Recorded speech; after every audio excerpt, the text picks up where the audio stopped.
and thanks for joining us on Chicago Tonight. I'm Nick Blumberg. Brandis Friedman has the evening off. Here's what we're looking at. I want to say this clearly.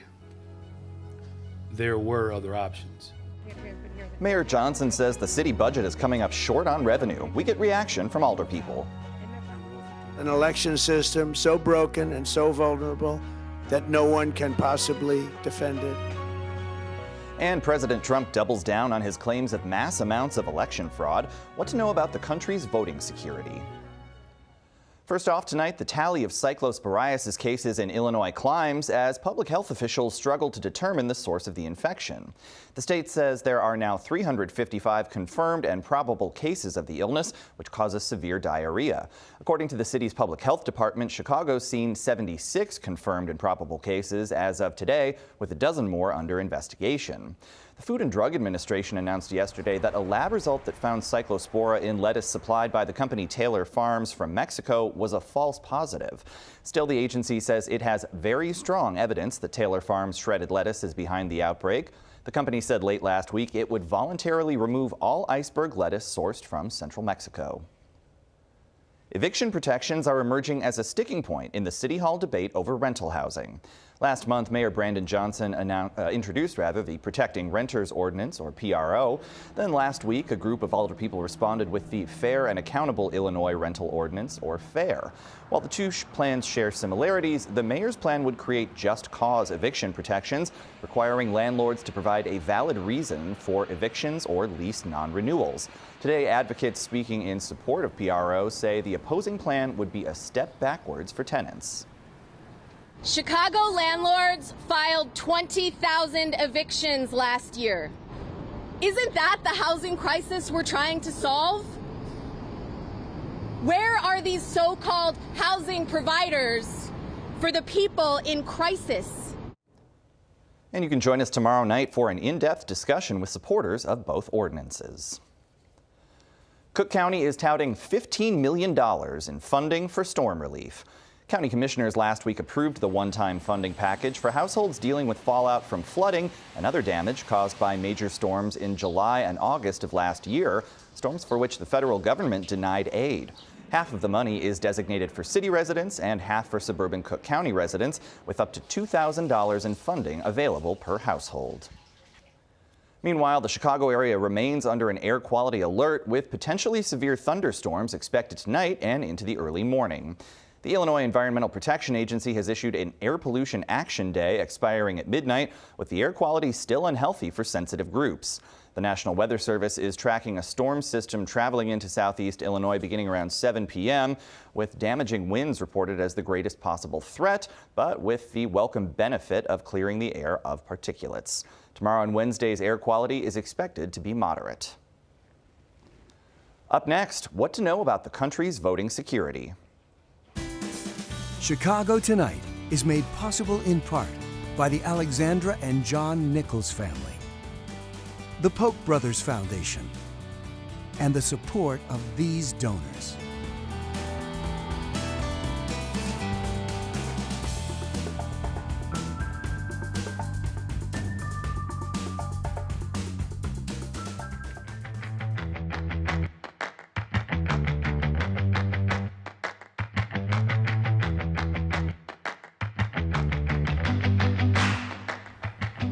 President Donald Trump renews his claims about threats to election security and integrity as the midterm elections approach. In a speech last week, Trump discussed foreign interference, non-citizen voting, vulnerabilities in the American election system, and reiterated some widely disproven charges. His administration recently released a trove of heavily redacted documents, which Trump says prove his allegations of voter fraud.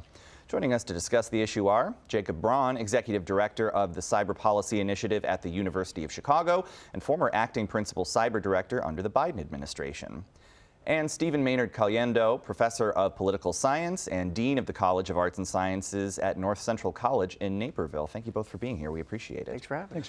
So let's start with this issue of non-citizens voting. The Department of Homeland Security Secretary Mark Wayne Mullen, he sent letters to the Secretaries of State in Pennsylvania, Nevada, New Jersey, and California. He claims that, quote, through preliminary reviews of the 4 states' records, DHS found there may be as many as 278,000 non-citizen citizens illegally on their state voter rolls. Stephen, what's your reaction to that claim? I mean, there's no foundation for it. I mean, it seems like that these were brought about by some publicly available materials. Up to 250,000 voters could be one voter. And it's a federal crime to register to vote or to try to cast a vote if you're not a U.S. citizen, if you're not eligible to vote. It's very rare. It doesn't happen very often. The fact that President Trump took to a primetime address to do this is problematic, but it's also consistent with what he's done really for 10 years in terms of sowing doubt about the security of our election system. Yeah, I mean, that leads me right to my next question. You know, despite all these, these years of claims, is there evidence of widespread non-citizen voting? No, there's certainly not, and there wasn't prior. Scholarly work has shown that it's very rare. And then when the president was in his first term, he had a task force to look into this. They spent a lot of money and never even issued a final report because he dissolved it before they had a chance to do so because they didn't find anything. The president also warned of foreign interference in American elections. Here's some of what he had to say. Over a period of years, starting during the 2020 election cycle, the People's Republic of China carried out what is believed to be the largest compromise of election data in history, resulting in China's illicit acquisition of 220 million U.S. voter files. Jake, what's your reaction to that? Well, I think there's a couple different things going on here. One is traditional espionage. The Chinese have conducted espionage on U.S. elections for decades, as many other countries have. That's not good. We try and prevent it in any way we can. But also, it generally doesn't seek to change the outcome of an election.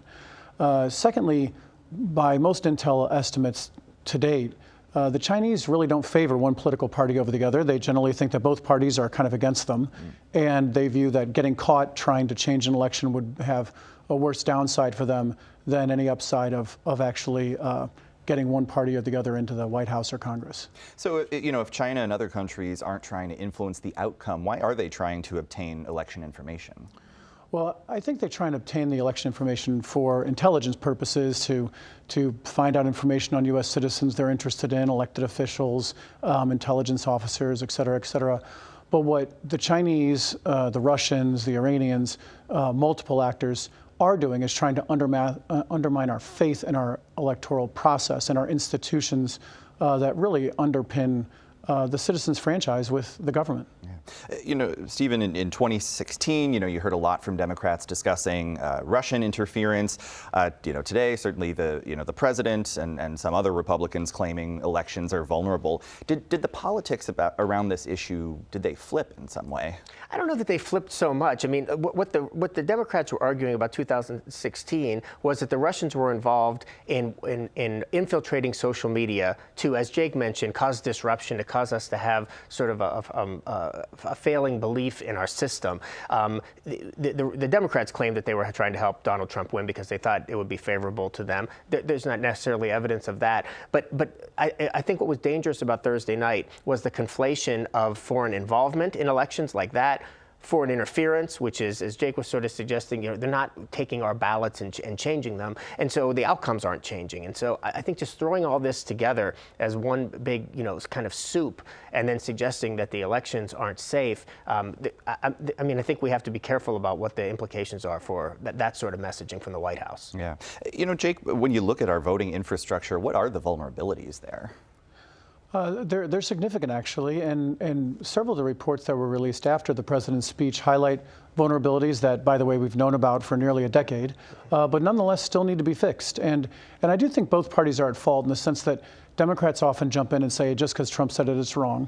And then the administration wants to double down on election interference claims that have been debunked. But it seems like nobody's really getting after solving the actual problem, which is better security around our elections, and that's both of the machines and the government systems like the voter registration databases and so on that the elections rely on. Yeah, I know this is something you've worked on quite a bit. What are some of the key remedies there?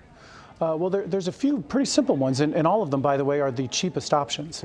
Number one is hand-marked paper ballots, because at the very least, if everything goes wrong, a bunch of humans can go back and hand count every single ballot.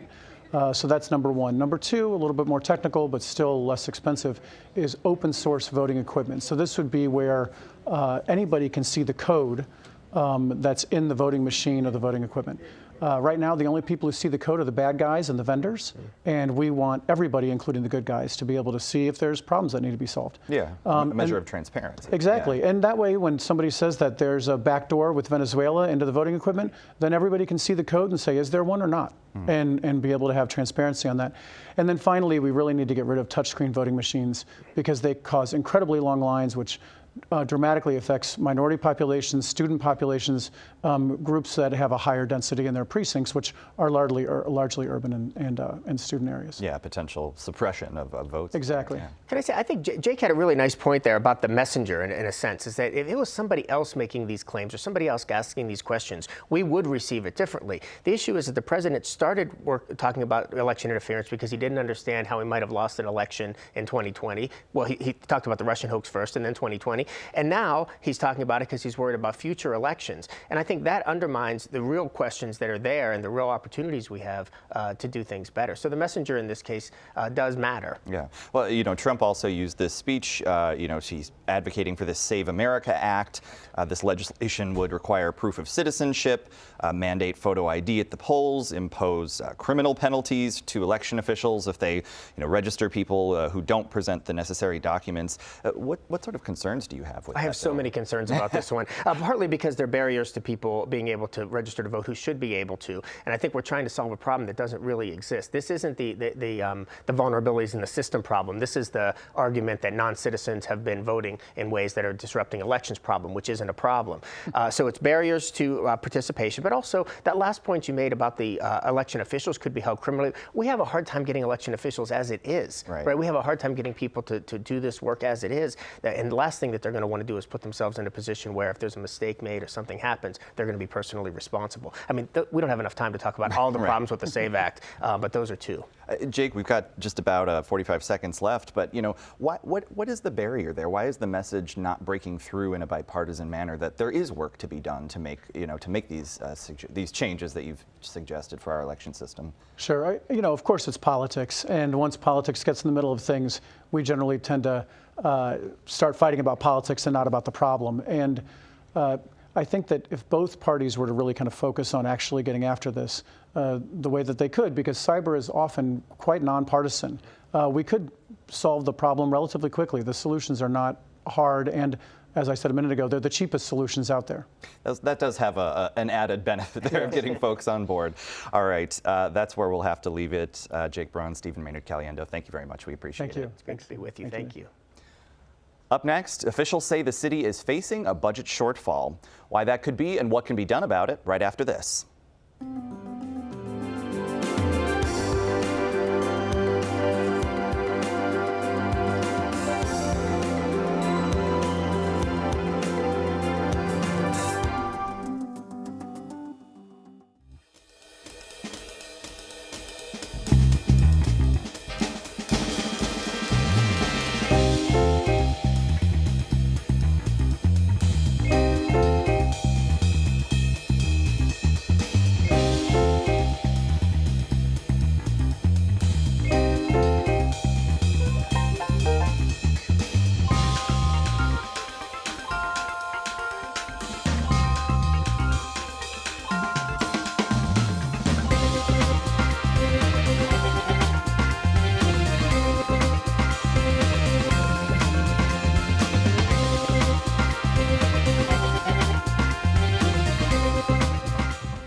Mayor Brandon Johnson says Chicago is staring down a mid-year budget deficit, and he's pointing the finger at City Council. City officials said last week the city is grappling with an $89 million shortfall, revised down from the $130 million figure the mayor announced earlier this month. Last year, Alderpeople rejected Johnson's proposed head tax on the city's largest companies and instead approved a budget that relied on alternative revenue sources, including selling city debt to private collectors and licensing advertising on city light poles. So far, Johnson says much of that expected revenue hasn't materialized. Corporate-aligned members of the City Council chose a different direction and adopted their so-called alternative budget. And throughout that process, we raised concerns about the assumptions in that plan. not to oppose for the sake of opposing, but because Chicagoans deserve honesty about the risks of budgets that rely on fines and fees. But some Alderpeople are pushing back on the mayor's narrative and say he's slow-rolling the implementation of the new revenues. Joining us with their thoughts on the city budget are Alderman William Hall, whose 6th ward on the city's south side includes parts of Englewood, Chatham, and Auburn-Gresham, and Alderman Scott Wagispack, whose 32nd ward on the city's north side includes parts of Wicker Park, Lincoln Park, and Lakeview. Thank you both for being here. We appreciate it. So, Alderman Wagispack, you were part of the group of aldermen who passed the budget over Mayor Johnson's objections, and you've disputed the mayor's estimate of what's now an $89 million budget deficit. What do you think the true figure is? I think it's about $100 million short, but it's $100 million short because the mayor didn't implement the budget that was passed. And as you recall, he didn't veto that budget. He basically said he was going to move forward with it. And what we've seen is just a failure to execute on what the legislature decided to pass. And that's where we are at this point. It's just a failure of execution by the Johnson administration. So why would he, if you see it this way, sort of inflate the deficit here? Well, I think if you aren't taking care of the pieces of the budget that you're supposed to, we put a handful of things in there that would help close that budget gap. If you're not executing those through the budget office, then you're not doing your part to make sure that when the legislator says, like they do in every city, here's what we would like to see in the budget, you have to move forward on those things, and they just failed to execute. Alderman Hall, how about that idea that they're somehow slow-walking the implementation? Well, I think number one, let's look at VGT. That was something proposed in the budget. Video gambling. It would take 3,300 slot machines in inner cities across the city of Chicago to generate the projected revenue. With all due respect, I don't think that gambling, number one, they assume that people will buy debt in the market, which means that those who have the burden of paying parking tickets, reason why it wasn't sold, by the way, is because people don't have it. So debt collection, gambling, and then liquor tax. So the best that we got in the 6th ward in this budget would be liquor, gambling, and 1-800 calls to give money. I think the Chicagoans deserve better. They deserve dignity. And a budget that doesn't preserve dignity is what we're dealing with right now. Over 3,000 people, both in the public schools as well as in city government, are going to lose their jobs. And so again, we're better than gambling. We're better than debt collections, and we're definitely better than what has been proposed. And so we knew, again, only having 48 hours to look at how do you spend $17 billion, it was irresponsible in the first place. Again, to obstruct is one thing, but not to have adequate solutions over the entire process. January 1st was the beginning of budget season, not necessarily December, 2 days before a threatened shutdown. And I want to come back to some of those specific revenue items, but as we're heading into the fall, coming up faster than we probably will be ready for, and heading into another budget season, how difficult is it to negotiate and implement a spending plan when, as your colleague Alderman Haddon put it, there's a deficit of trust? Well, let me tell you, number one, the budget wasn't funded. So number two, essentially at the end of the day, what is there to negotiate at this point? Again, let's look at one of their streamlines of revenue, which was video gaming. They said that that would generate X, Y, and Z amount of million. 3,300.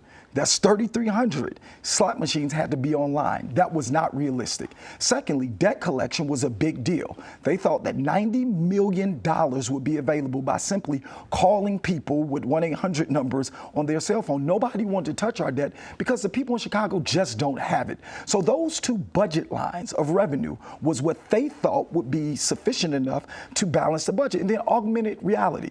We haven't seen a dime of that because essentially, again, it was unrealistic. So the ideas on paper, it was almost like a check that was written with no money in the bank. Now everybody's crying about the fact that the check is bouncing. Yeah, I mean, Alderman Wagispack, how about that idea of, selling the unpaid debt, advertising on city light poles? The administration says, we've been working on this, but we can't find, buyers for the debt or advertisers interested in city property. What's your response to that? I don't think they tried hard enough. It's very evident that when other cities are doing this, you're capable of doing it in Chicago. And I'm talking not just in Illinois, but around the United States. When you look at the debt collection, I know the mayor's out there saying it's immoral to collect somebody's debt from somebody who parked at a fire hydrant or a developer who's not paying their fines or fees, but those are things that we've been collecting for decades. Other cities do it too.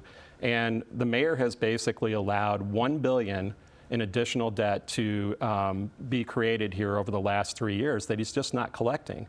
And he's decided, I'm not going to do that because it's immoral. But if we can't move forward and say that people have to pay for something that they did, and I'm not talking about collecting from people who have to have water in their homes. Nobody has ever said that in their budget coalition. That is the mayor going out and misdirecting this entire budget. We're talking about also collecting from city employees and our sister agencies who owe tens of millions of dollars that the mayor refuses to collect on. Those are people at CPS, at the parks, at CHA. Everybody needs to make sure that if things are going to be fair and equitable, that they're paying for the wrongs that they did. Well, essentially, at the end of the day, let's be honest. Let's look at the conditions that every Chicagoan and American is facing as well. We're down 11% on disposable income, meaning that 11% of what people had to spend, they don't have it anymore. The cost of food is rising. The cost of gas is almost at an all-time high. Affordability is the #1 issue that people are facing across the city of Chicago. How dare we say to people who are down 11% and then to the 3,000 that are getting ready to lose their job, pay because you've made a mistake? How many of us have not paid a parking meter? I'm not justifying, again, irresponsibility, but what I am saying is that where is the compassion? We've seen grace periods extended, we've seen mercy programs, but at the end of the day, the reason why the debt did not sell is because people knew in the debt market that Chicagoans are broke. People are hurting. The average income in my ward is only $38,000 a year. Only one neighborhood is sovereign, and that one cannot carry the 6. So if Chicagoans don't have the money, the best that 31 decided to offer to Chicagoans was more pressure to get money that they don't have, rather than saying, give us the money. I think that's just a complete falsehood. Nick, I've got to call that out because we've heard this narrative from the mayor over and over and over again. So what debt was being sold? What debt was going to be sold? When you look at the details of the debt. He's not going to say what debt is going to be sold, and they went to the market with it, and nobody wanted to touch it because, I can again, explain to you we don't have the money. Sold. Go ahead, Scott. Again, it was for parking tickets. And you're telling me that people shouldn't pay their parking tickets? No, what I'm saying is that people don't have the money. The mayor himself didn't even pay his water bills before he became mayor. Scott, let's not live in a budget. He wasn't hurting. Let's not live in a bubble. People don't have it. No one's living in a bubble here. Again, just because the mayor didn't pay his water bill, that's his business. But at the end of the day, when I'm looking at, I represent a ward of 47,000 people making on average less than $40,000 a year. And there's 49 other wards. So to penalize people who don't have it because they made a mistake, that is an irresponsible way to generate revenue. And no one's penalizing anybody for that. Right. We are looking at large tranches of funding that could be had in this budget. When you look at the business community, the mayor has said we're going to go ahead and put more burden on the business community. When you look at the PPLT, that's up by hundreds of millions of dollars. So I think what we're looking at here is the mayor decided he wasn't going to veto this budget because it was actually a good budget. We only looked at 2% of the entire budget.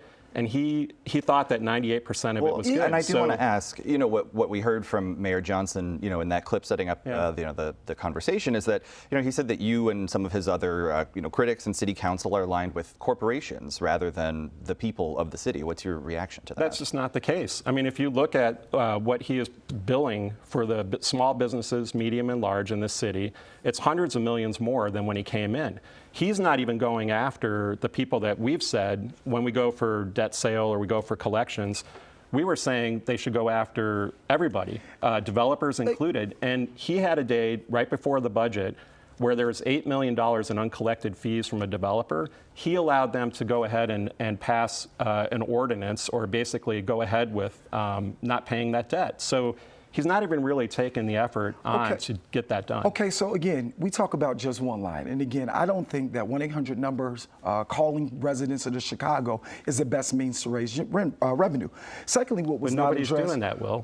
When you sell the debt, they have a right to collect the debt. And their means of collecting debt is typically invasive, ignorant, and rude. Number two, which they have not mentioned, was the fact that VGTs was a part of their proposal. They would have had to put 3,300 machines online. That's virtually impossible. Let me correct you, though, first, because the city does collect debt every day of the week. But we have again, different agencies doing the it. second thing that he has yet to mention is the fact that VGTs was a part of their plan, Well, okay. of and which We've got about 15 seconds left. I'll say VGT is. I admit that. It's $6 million out of the entire All right, budget. so at the end of the day, what we haven't done is tax and rein in the sweepstakes machines by the thousands that the mayor supports. We could talk about this until what we do know is that midnight. 2,000 people come August 31st will be losing their jobs. All right, take that narrative to them. All right, but thank you. We could keep going, but yes, unfortunately, we are out of time. Alderman William Hall, Alderman Scott Waggy-Speck, thank you both. We appreciate it. And that's our show for this Monday night. If you're looking for more context on the complicated issues that matter most to you, sign up for our email newsletter, The Daily Chicagoan. You can do that at WTTW.com/newsletter. And join us tomorrow night at 5:30 and 10. The battle over renters' protections as two competing proposals work their way through City Hall. Now for all of us here at Chicago Tonight, I'm Nick Blumberg. Thank you for watching, stay healthy and safe, and have a good night.